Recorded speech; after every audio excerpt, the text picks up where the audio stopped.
Good morning, everybody. Please turn your cameras on. Lovely to see everyone. Morning, James and Penny. It's great to see you. Hey, good Particularly morning. great to see you. We've currently got at least 25, I think probably about 50 people on this call, and the room is big enough for up to 200 people to join us. There are about 130 people signed up to the event altogether, which I think is amazing. All over the world, people doing stuff. And now we're into our keynote session by Penny Tompkins and James Lawley. And do they need any introduction? These are the guys who, it's interesting transferring from the last conversation where we were talking about David Grove, the man who had all these wonderful ideas and then would set off to the next idea and then the next idea and then the next idea. Penny and James's probably biggest contribution to the field was keeping David sufficiently focused for long enough to write down some of the awesomeness that he was up to. So without further ado, let me hand over to Penny and James to do what they're going to do. Thank you. Okay, thank you, Judy. Well, it's an interesting that you should talk about having spoken about David and then turning over to us, because actually that's exactly what our talk is going to be about. So just in case, I'm James Lawley, and although Penny's not named on the screen, this is Penny Tompkins. And we appreciate you, Judy, for one, inviting us to do the keynote, and secondly, for organising the whole event. Plus, I know the team, there's a backroom team involved, so thank you to all of those. And it's great to have the clean community together. It's a bit disconcerting having 30 eyes on me, but I'm going to get used to it.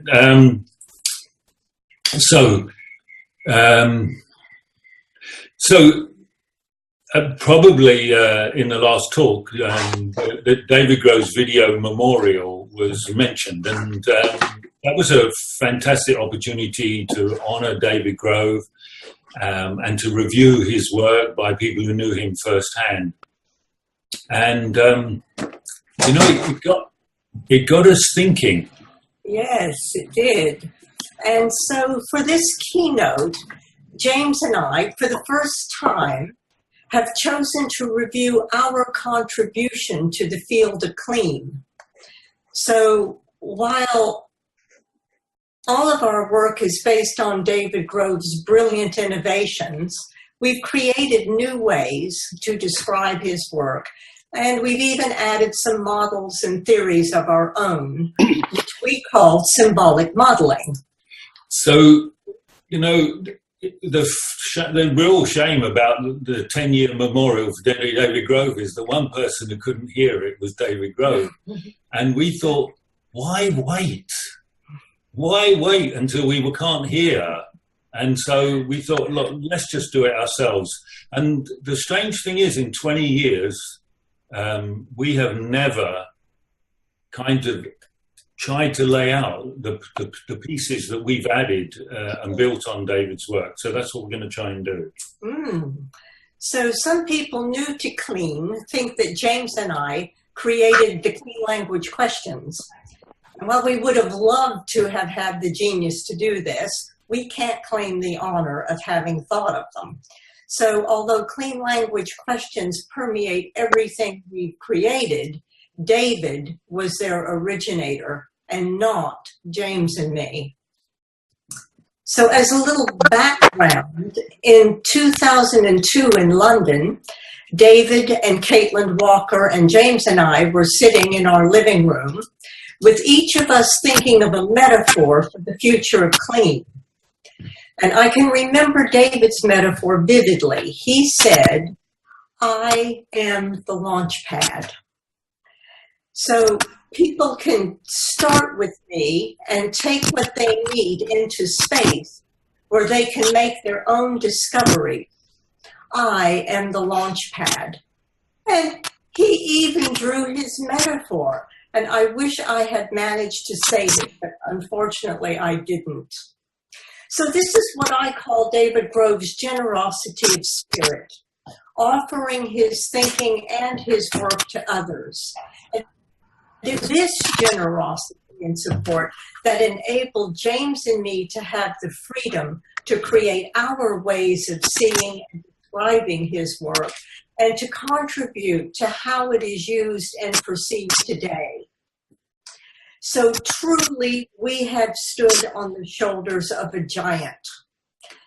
And so next, we will present some historical information and then move on to our modeling of David and the creation of symbolic modeling and the effects of all of this. So if you're new to Clean and you're not familiar with the models and concepts we mentioned, this will be an introduction to the roots, to the beginning, to the core of our contribution to Clean. So we're going to start with the history of our relationship with David Grove, which a lot of people don't know and wonder how we began with him. So in 1993, we first saw David at a talk in London. And I sat listening to him, and I was entranced with what I saw and what I heard. And I wanted more, but I didn't know David had taken a vow of silence for a year. However, I kept my eyes and ears open for his return to doing workshops. He would do this sometimes. He would take a vow of silence to go and study and wrestle with ideas, whatever. But I kept looking for him. And in 1995, I found him. And I immediately booked a retreat in the Lake District. And this, I went to one event with him, and I called James and said to James, cancel our holiday next week and come up here. You need to see what I'm seeing. So that began our first retreats and workshops with David. And so this way we had an internal experience, and we got to watch him work with many, many other people. And we also started our formal modeling project of David's process, beginning with his explanations into perceptual space and intergenerational healing, to be followed by innovation after innovation. So we steeped ourselves. He was in Britain every 6 months, and we would attend everything he did. And then in 2002, we captured an entirely new process that David had come to see us with, called Clean Space. And we documented its evolution over time. David wasn't one for writing things down, so doing this is surely one of our greatest contributions to the community. I do think the Clean Space process would have not been as comprehensive as if we had not been documenting it as David created it. And then by 2004, Clean Space had started to morph into emergent knowledge and the power of 6. Now, others modeled these aspects of David's work, and thus they made their own contribution to the field.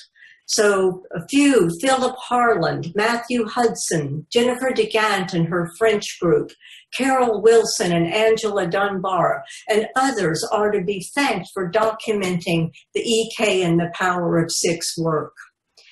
And by 2007, after all of our modeling and all of our writing, our last workshop with David was in November.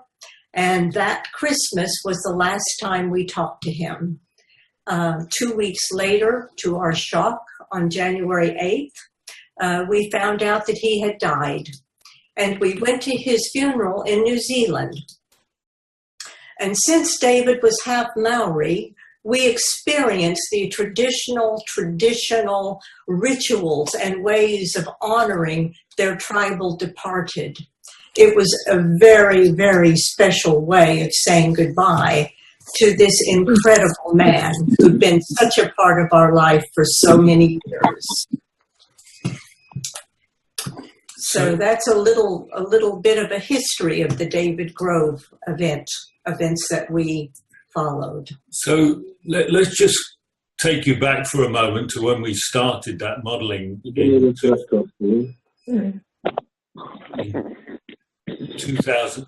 2005, because this book by David and Basil Panzer was the only thing you could get.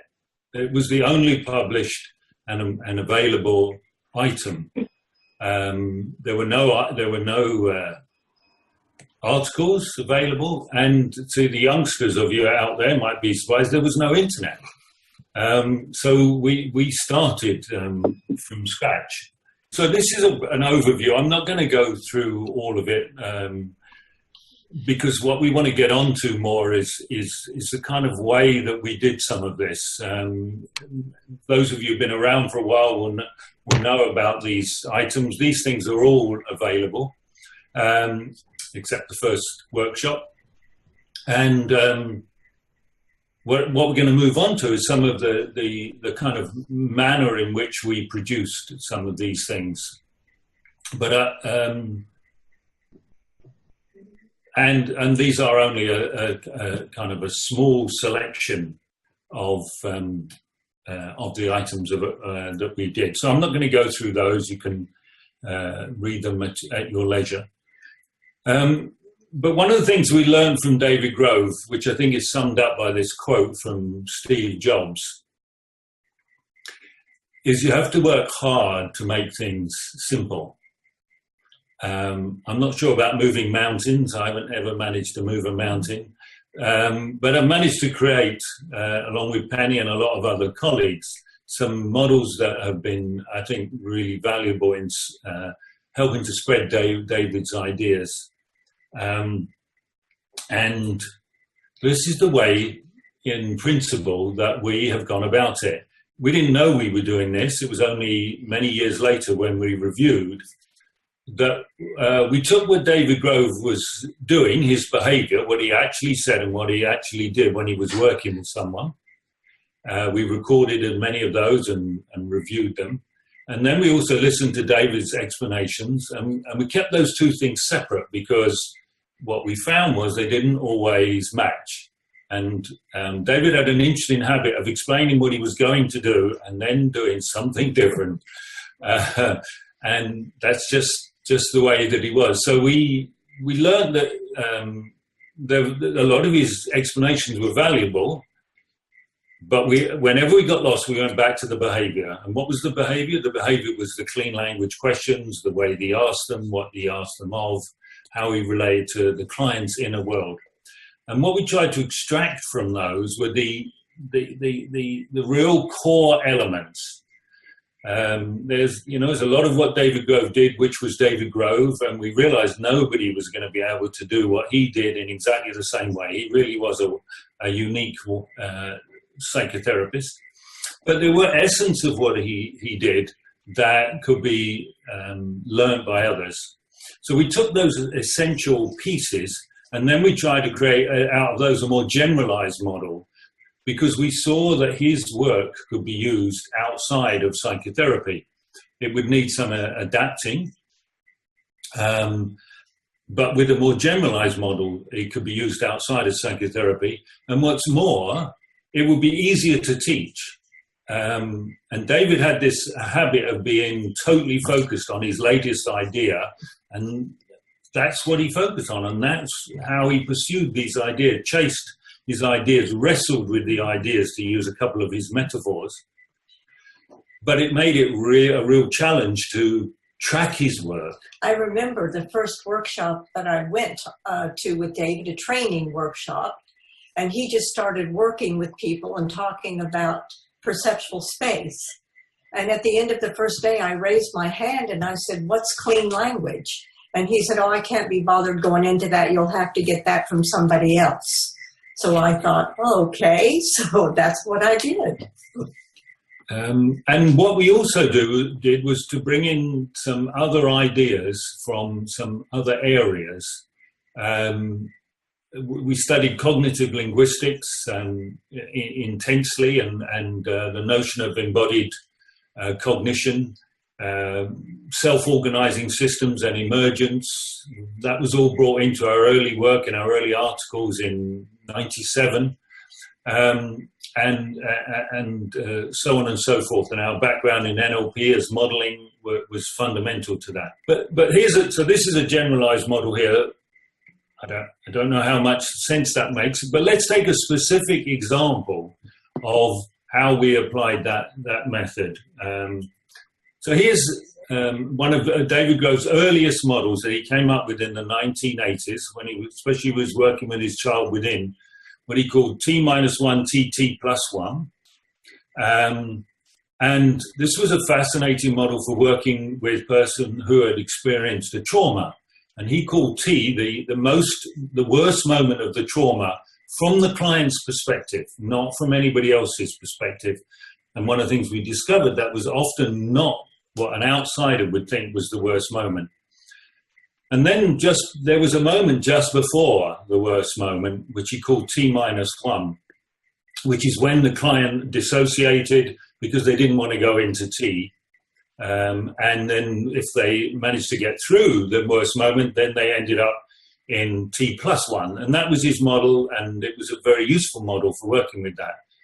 But what we saw was, if instead of thinking of it in terms of trauma, you just thought of it in terms of an event, then E-1, EE+1 applied to any event. And then you could generalize that out into before, during, and an after of any event. And an event is whatever a person perceives to be a piece of their experience. And what was interesting about that is we found that more useful than thinking in the normal terms, which is past, present, future.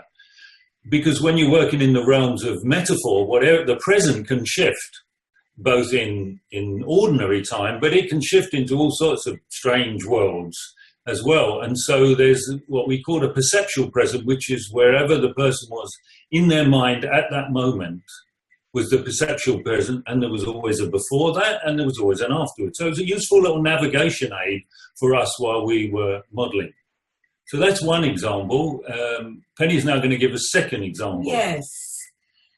This is another one of David's early models. What he referred to as the observer, the observed, and the between. And James and I looked at that and we thought about it, and we realized that observer and observed implies a visual connotation. So it was quite visual, which we thought was an unnecessary constraint. So we chose the word perceiver, which is more neutral. And so we thought perceiver and perceived.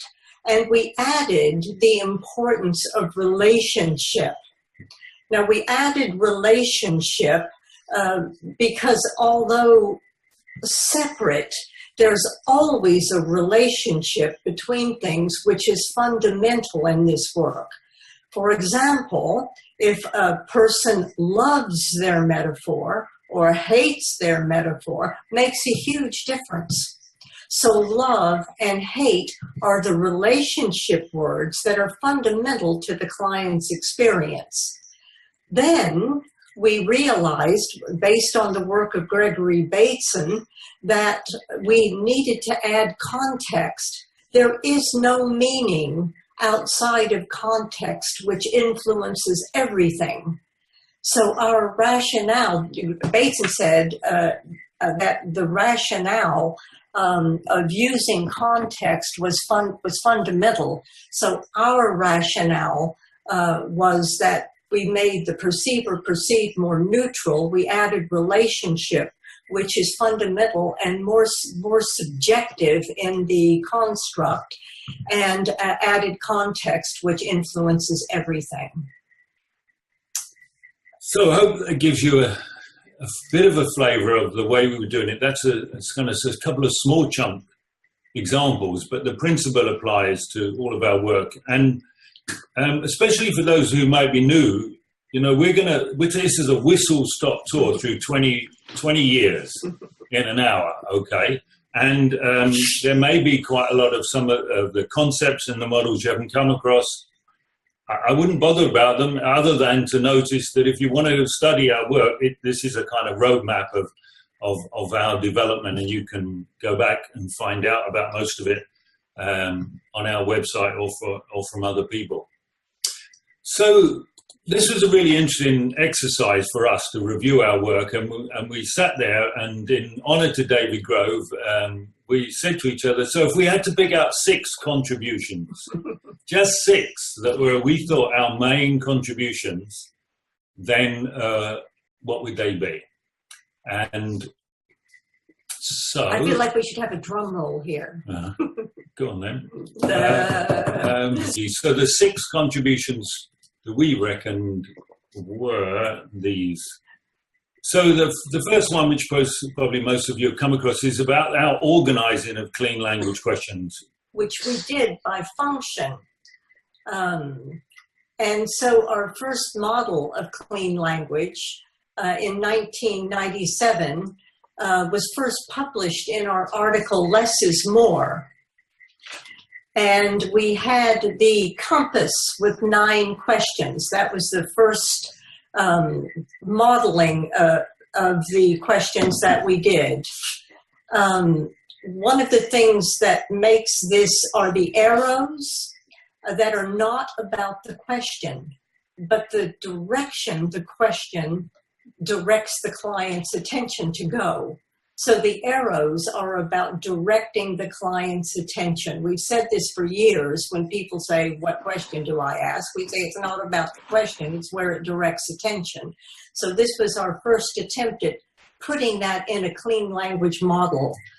The reformatted version of the compass was published in our book, Metaphors in Mind, in 2000. And then in 2004, in conjunction with Wendy Sullivan and Phil Swallow, we came up with the molecule version, which contained 12 questions.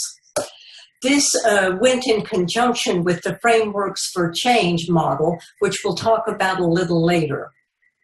And when we produced Symbolic Modeling Light in 2011, we produced the 4 fundamental modeling processes and reduced the number of basic questions to 8. And this is the version we work to today. This is what we teach to, and this is how we think about the questions.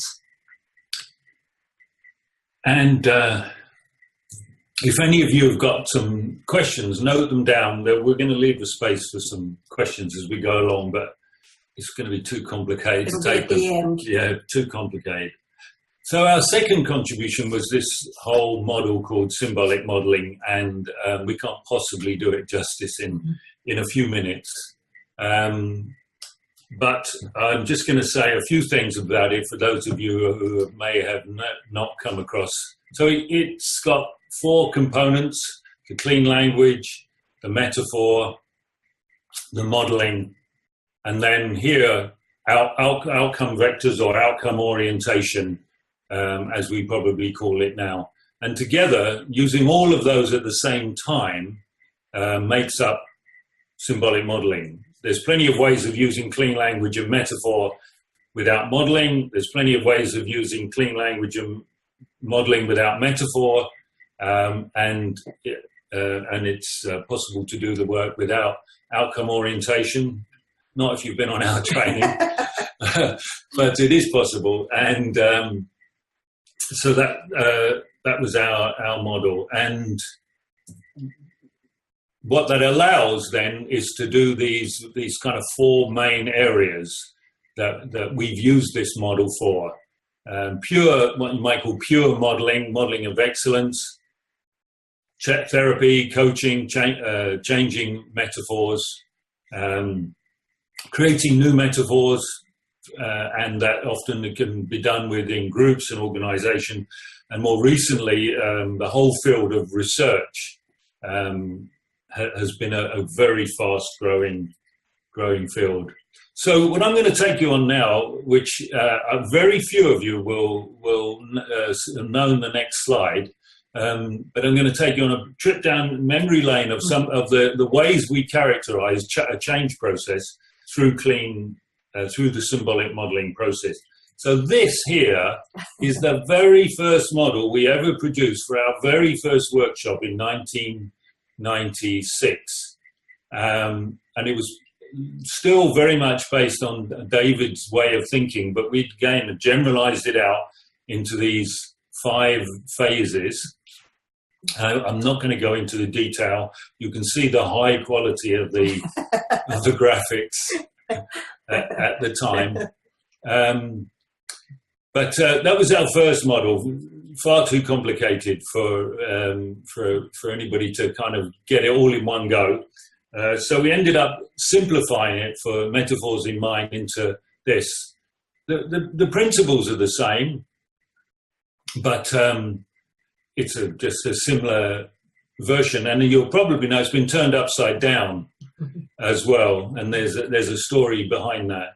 What you'll notice about this model is that transformation is not considered a stage. That's one of the big differences. We realized that there was no stage in the process where the person changed.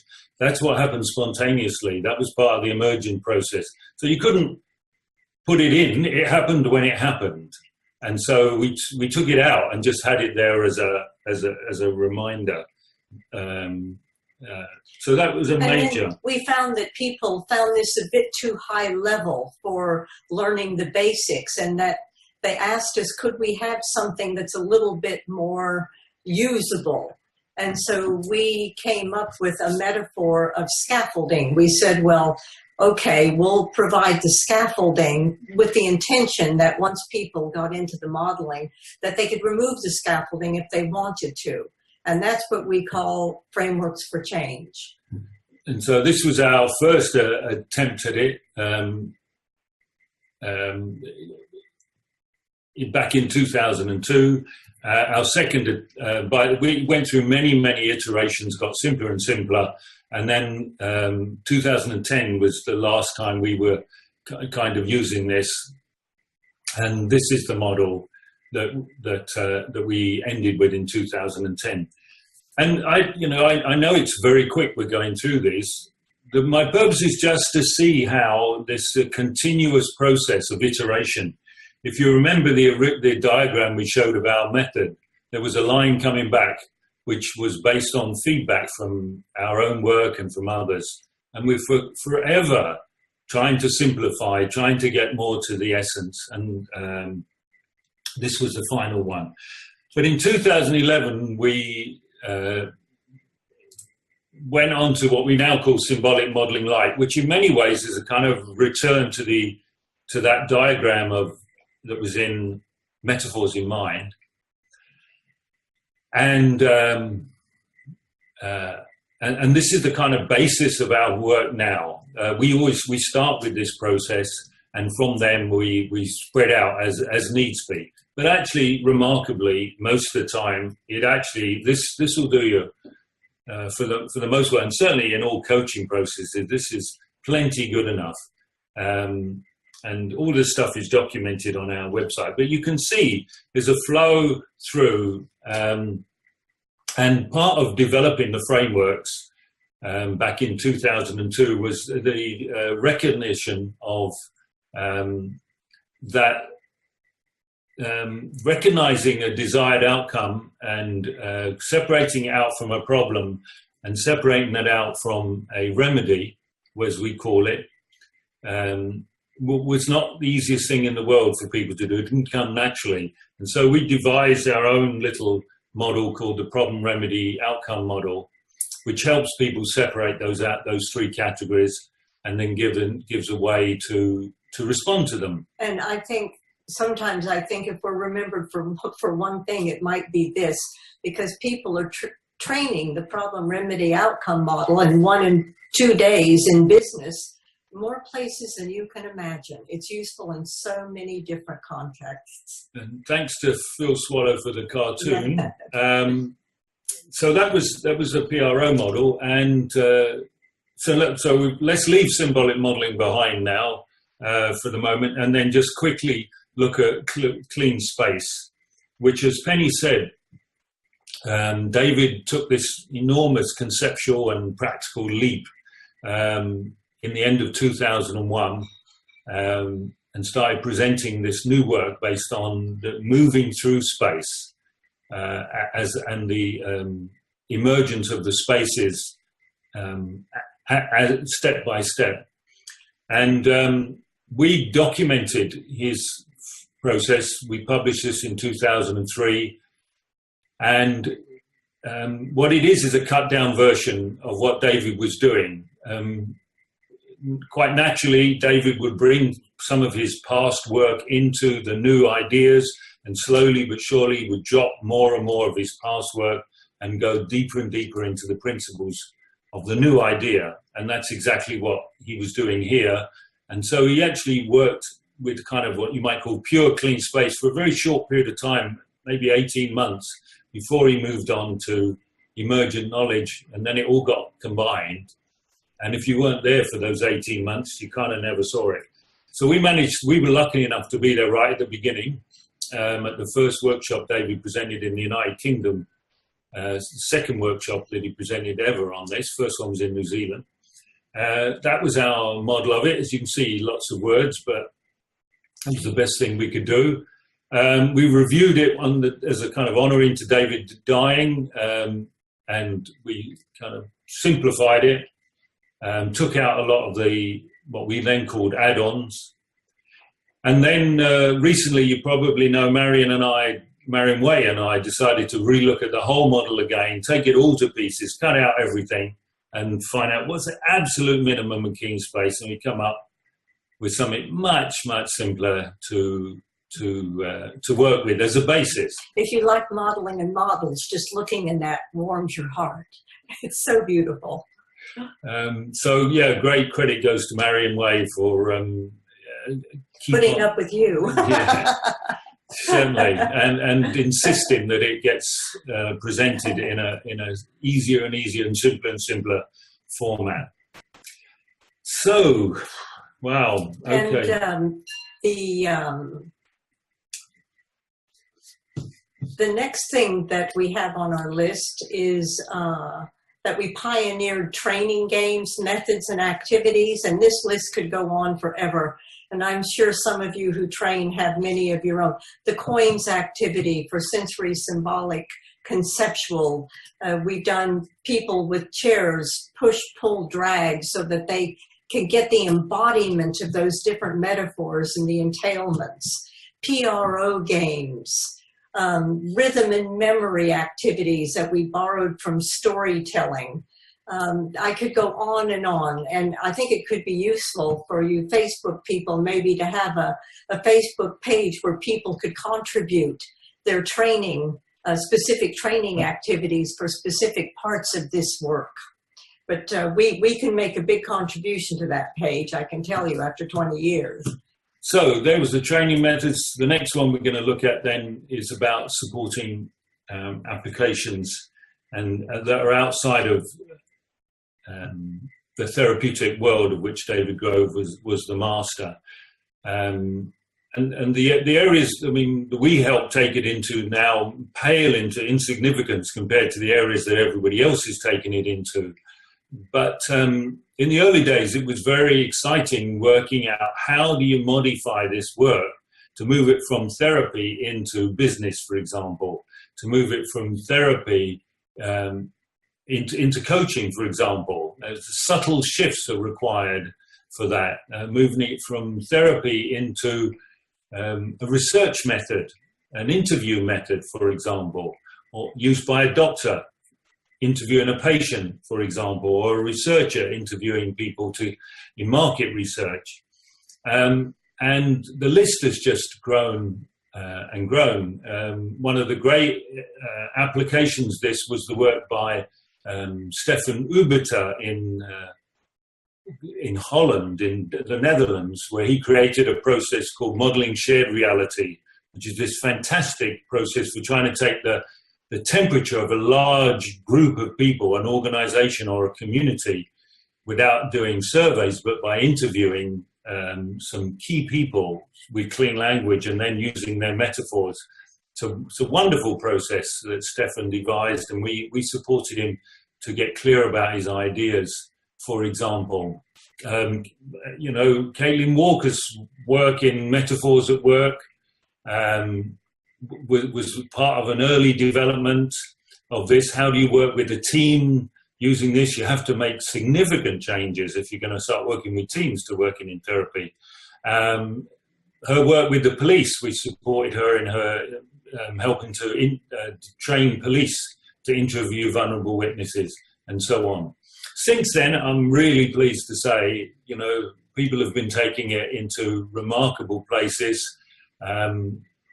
As far afield as the Antarctic, we know a group who took it into the Antarctic to work with the relationship difficulties when you're spent 6 months in a hut in the middle of the Antarctic with people.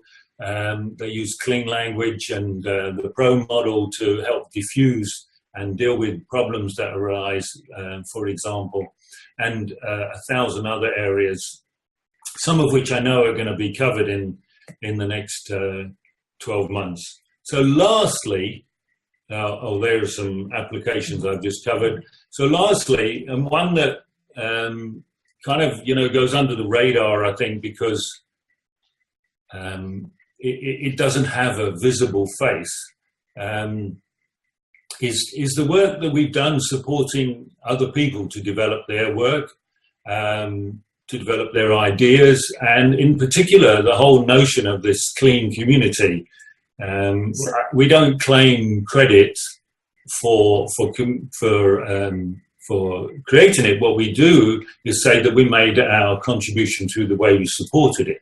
And I think our contribution to the clean community has been to leave it alone and not try to make it into anything. Since self-organization and emergence are at the heart of a clean approach, it made sense that the Clean Community Network would be flat and open. And as a result, there's no centralized control, no chair, no head. Anyone can join by simply participating. And in this way, the network grows organically. And there are now hubs in the UK, in France, in Holland, Italy, Germany, Malaysia, the Czech Republic, the USA, Australia, New Zealand, and smaller nodes in other countries. And these groups are beginning to cross-fertilize as the network extends and grows and across national boundaries. And James and I always remember our origins are rooted in the legacy left by David Grove. And we're proud to have the contributions we have made utilized by so many that our clean community can remain congruent, cooperative, and co-inspiring. Whoa. That was a whirlwind tour. This may be the one and only time we're ever going to whirlwind through that tour as well. But everything that we have mentioned is freely available on our website. And we can show you where to find a lot of the information. If for those of you who want to go deeper and really go back to where all of this started. And as I say, it's freely available. It's just a question of finding it. So what we have pleased is we've managed to leave a bit of time for some questions, and I see a few have come up on the chat, which I'm going to try and navigate and see if. Thank you. By the way, thank you all for your attention. Okay, go. Hi, it's Scott Downs here. Could you talk a little bit more about developing the metaphor? Kind of when you work with that, how does that work, and how does that change things for people? Okay. So when we say developing the metaphor, developing is itself a metaphor, and what we are talking about is inviting people's attention to stay with their metaphor longer than they normally do. If you listen to people's ordinary language, they'll speak, there'll be dozens of metaphors embedded in it, and they're on to the next thing within seconds. And the metaphor comes and it goes. And David Grove says a metaphor has a short half-life. And what he meant by that was, if you don't ask questions about the metaphors while it's still live in the person's awareness, it's gone to a large degree. So what developing does is hold the person's attention on that metaphor. It asks them some really basic clean language questions so that they elaborate the metaphor. So they discover there's more to the metaphor than meets the eye. At first, when a person comes out with a metaphor, they think it's kind of just a random saying. 2 or 3 clean language questions later, they realize this metaphor has meaning for them. It's no accident to the qualities that it has. And David Grove said change takes place in a context, and a fully developed metaphor landscape creates a context for change to take place in. And if you accept that metaphors are embodied, for instance, the work of Stephen Johnson, metaphors are embodied. And when that metaphor is developed, the embodiment of that metaphor is developed as well. So just to ask a couple of questions about one symbol is interesting, but it's not going to create a psychoactive landscape, which is where the magic begins. Is that useful? Very useful. Thank you very much. Love that. Love the embodiment bit. That's big for me. Thank you. And I'll just add, in order to do that, you have to hold time still. And stop the normal flow of thought, which just moves forward. So you have to slow that down and stop it, and then the metaphor will develop of its own accord. Great. Do we have another? I have a question, please.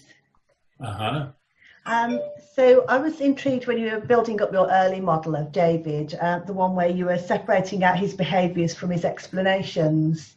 Yeah. And you said something that really intrigued me. You said something to the effect of when you were lost, you always went back to David's questions.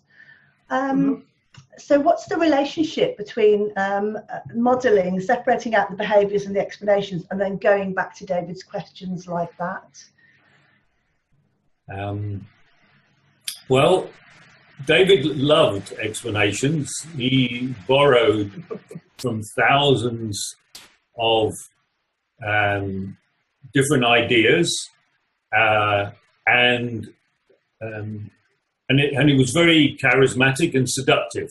So it was very easy to get caught up in some of these ideas, and they could range from anything from network theory to quantum physics to, you know, the whole notion of 6 degrees of separation, even the whole notion of child within, the whole stories about that, for example. But at the end of the day, what happens is there's a person who speaks and asks the clean language questions, and they can only be asked one at a time, and there's only a small number to choose.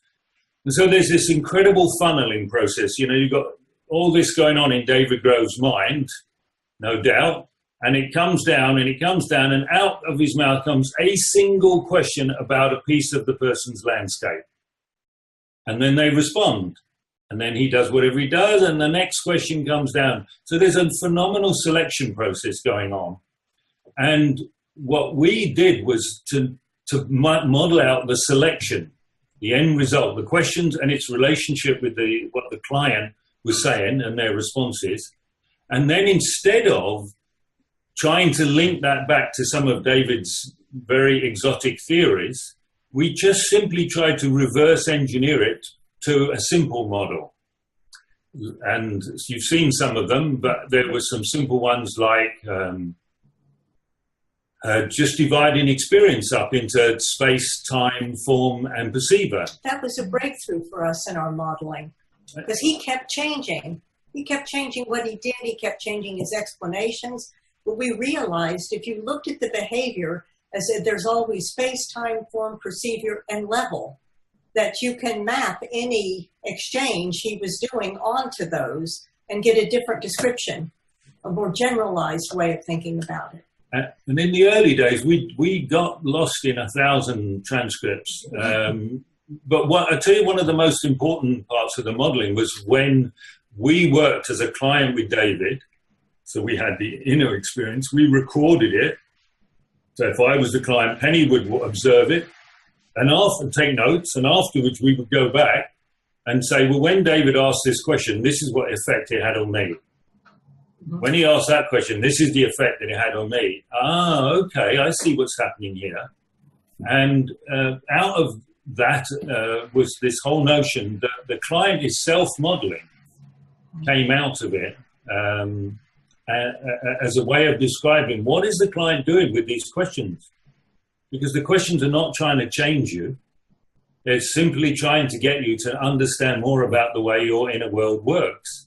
And to notice how, as a result, there's a feedback mechanism between you and your inner world. And it starts to take on a life of its own. So those questions were the consistent point that we could keep coming back to, because it was the relation. First we thought it was a question. Then we realized it was a relationship between David, the question, and the client's response. Mm-hmm. So we could no longer just model one piece, but we had to look at the whole thing to begin to develop our model. And that was the consistent bit. Perfect, thank you. Okay, good. Any others?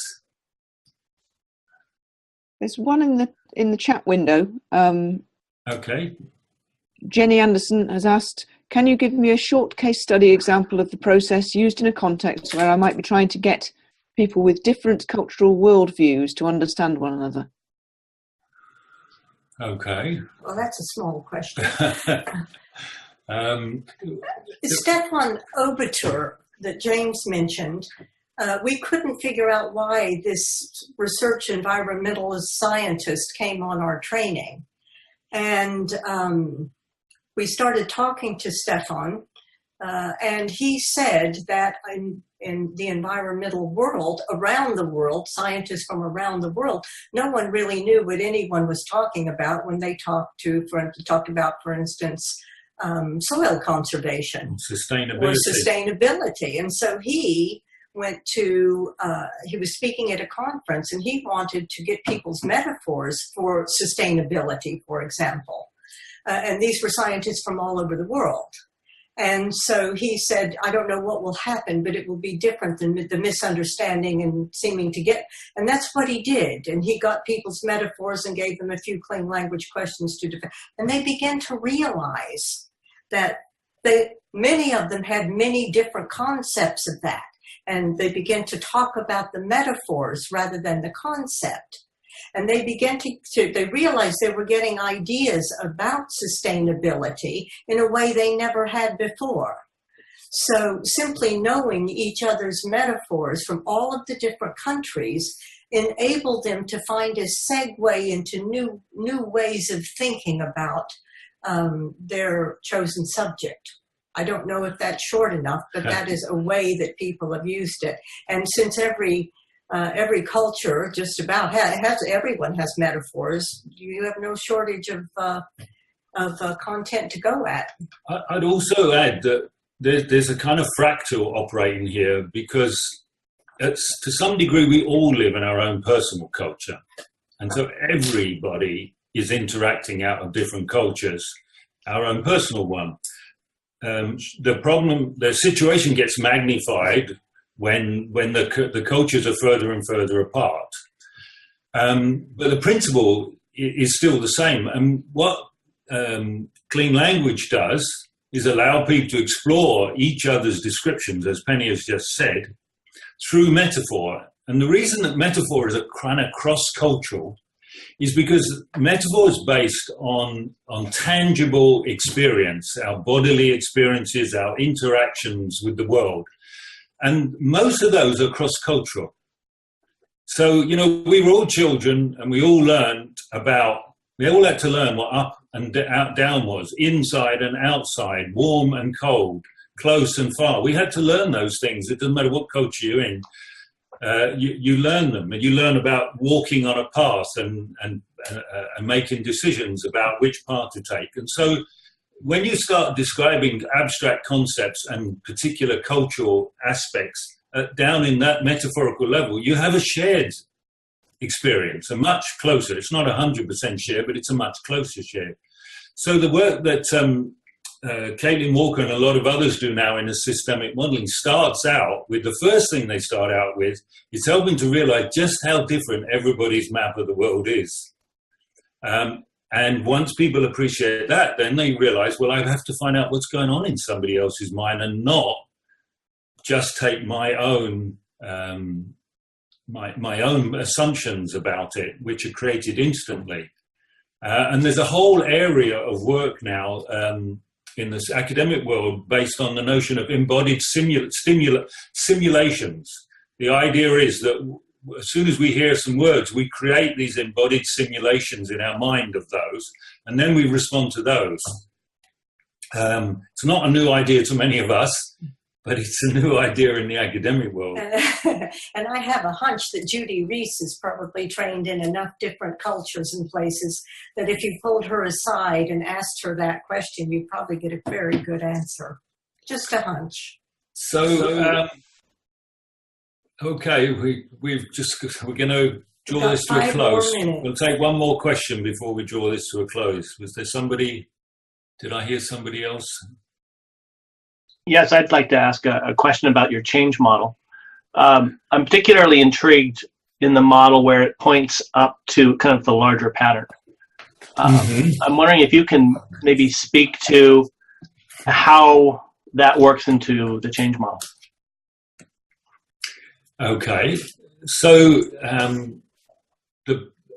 where do patterns come from? Patterns come from the observation and the noticing of a similarity across events or across symbols or across people or whatever. But there has to be a whole number of things that happen, and the person has to be able to separate out that there are some of those elements are similar enough that they can identify a pattern. So that's exactly what happens inside, when a person's inside their metaphor landscape, they're beginning to understand more and more about how their metaphors work, and they will spontaneously notice patterns. That might be down at the kind of sensory level, so they might suddenly go, well, it's funny, you know, every one of my metaphors is red. Now, at that stage, I have no idea what they mean by that, but I know they've now moved to a pattern level. Or, very commonly, they will describe some metaphor. I remember a guy had a metaphor in which he had an apple in his hand, and he discovered that what he did, he didn't want the apple in his hand because it restricted what he could do. So he threw the apple away. He went on with his life, and before he knew it, oh, there's the apple back in his hand. He went through this process a couple of times in the metaphor, and he suddenly said, that's my whole life. I keep ending up in the same situation. It takes years, but I end up in the same situation. So that's what happens in my whole life. That is an indication the person now moving to a pattern level called my whole life. And when you work in metaphor, you can work with an apple that keeps coming back in a different way to, I'm not happy with the way my life is going. So initially, things can happen to an apple. So initially that metaphor was for a particular problematic situation he was having in his life. But what he realized was when he resolved that and found a new way to have a different kind of metaphor for that, it was going to be generalized at a pattern level across his life. That's the value of working at the pattern level, that when you work at the higher level, the changes cascade down through the lower levels, and that means you don't have to change every one of the incidences or every one of the memories, for example, or every one of the triggers. Very often they can all be taken into that process because the pattern is a more encompassing aspect of a person's experience. So we're going to have to stop there because I just want to close, and I just want to show you something. People have been asking how do they find information, and I just want to show you how you can do it. So our website is, let me just get this. Our website is cleanlanguage.co.uk. This is the home page. And you'll see down on the left all these categories that there are.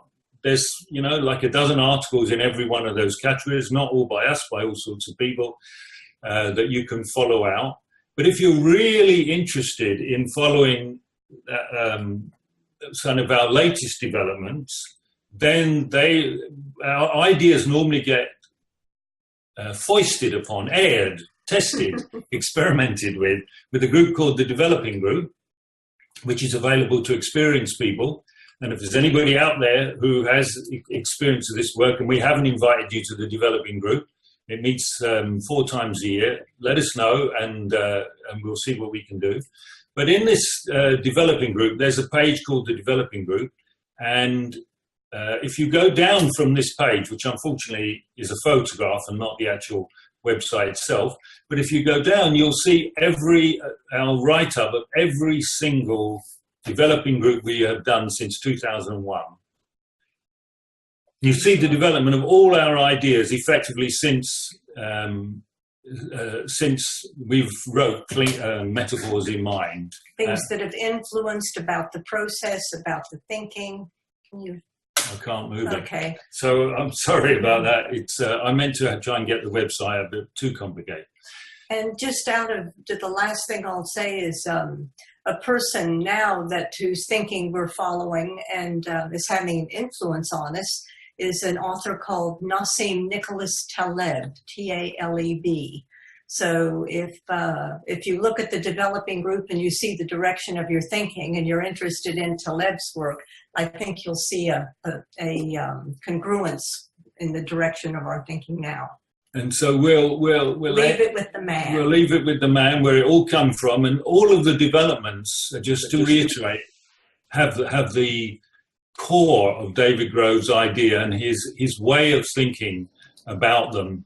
There would be no symbolic modeling without the clean language questions. And without David's way of thinking about metaphor and relating to an inner world. So our infinite thanks go to him.